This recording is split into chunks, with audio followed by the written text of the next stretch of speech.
चूरू सांसद राहुल कस्वा के नेतृत्व में किसान एकता ट्रैक्टर मार्च सुर्खियों में है। सोमवार सुबह चूरू के सादुलपुर से जयपुर के लिए रवाना हुए ट्रैक्टर मार्च में फसल बीमा क्लेम सहित किसानों की विभिन्न समस्याओं को लेकर सरकार पर दबाव बनाने के उद्देश्य से निकाला जा रहा है।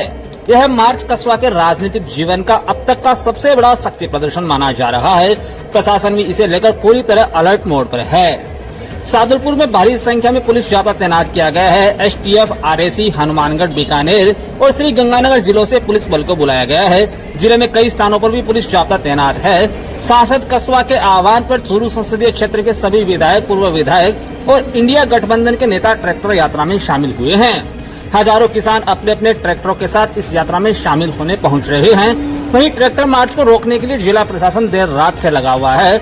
जहां कलेक्टर, एसपी खुद हाईवे पर स्थिति पर नजर बनाए हुए हैं और जगह जगह नाकाबंदी कर कांग्रेस कार्यकर्ताओं को हिरासत में लिया जा रहा है। सारी व्यवस्थाएं हैं, सारी तैयारियां हमने कर रखी है। जैसा कि आप देख रहे हैं, प्रयास करेंगे, वार्ता भी कर रहे हैं। तो बातचीत से तो किसी भी तरह का कोई आश्वासन वगैरह की बातचीत चल रही है? देखिए, अभी तो बातचीत हो रही है। जो बात है उसको लेकर कुछ किया जा रहा है, उसके संबंध में भी हम वार्ता कर रहे हैं। उम्मीद है कि जल्दी कोई राहुल कस्वा से भी कोई बातचीत हुई? बिल्कुल, वार्ता सभी लोगों से कर रहे हैं। जो पूरा हमारा प्रशासन है, सभी लोगों से टच में है, सबसे बात करके कोशिश कर रहे हैं कि बातचीत से कोई ना। तो देखिए, जिला जो 500 करोड़ का बीमा क्लेम है वो राजस्थान सरकार ने निरस्त कर दिया। इसके विरोध में हम विशाल ट्रैक्टर मार्च कर रहे हैं। किसी प्रकार प्रशासन ने हमारे कार्यकर्ताओं को रोककर गिरफ्तार करना शुरू कर दिया है।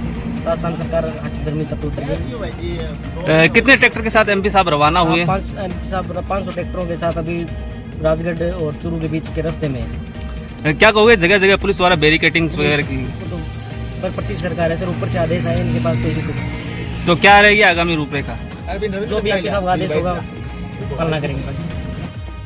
ये बरसलाल की 25 सरकार है। आज किसान गांव से अपनी मांगों को लेकर एमपी साहब के समर्थन में ट्रैक्टर लेके अच्छी संख्या में यहाँ पहुंच रहे हैं। लोगों को गांव में रोका जा रहा है, ट्रैक्टर गांव से निकलने नहीं दिए जा रहे हैं और पुलिस को आगे करके बरसलाल सरकार है वो जो किसानों है उनको उनकी जो मांगे हैं उनको कुचलना चाहती है। लेकिन हम हमारी मांग लेके रहेंगे। जो किसानों की मांग है 2021, 22, 23 का जो क्लेम बाकी है वो देना पड़ेगा सरकार।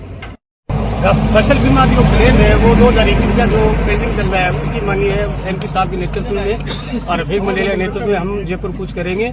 और प्रशासन है वो दबाव बना रहा है, जगह जगह बैरिकेड करके किसानों को रोक रहा है। लेकिन इसकी प्रशासन की बात से किसान दबने वाले नहीं है, न कभी दबे न आगे दबेंगे। कार्य की जारी है। फसल बीमा क्लेम को लेकर जो किसानों की कई दिनों से जो मांग थी वो लंबित मांगी है। जिला प्रशासन है उसको अपने तहसील स्तर पर, ब्लॉक स्तर पर और जिला स्तर पर भी इसका आंदोलन किया गया, मगर सरकार ने इसको गंभीरता से नहीं लिया। आज उसी कारण ये हमारे सांसद महोदय ने निर्णय लिया है किसानों के साथ जयपुर कूच करने का। तो ये सरकार बुखला गई है, घबरा गई है और सरकार चिंतित नजर आने लगी है। हर जगह सरकार ने अपने बैरिकेड लगाने शुरू कर दिए हैं। जिले में भय और आतंक का वातावरण इन्होंने कर दिया है कि किसान शहर में ना घुसे। गांव इनके पास फीडबैक आ गया था कि हजारों की संख्या में किसान आ रहे हैं, तो ये उसको रोकने का प्रयास कर रहे हैं, तो वो सफल नहीं होगा। और हमारे सांसद है वो राजगढ़ से रवाना होकर आ गए, हम उनका इंतजार कर रहे हैं और जैसे ही वो आगे घोषणा करेंगे उनके साथ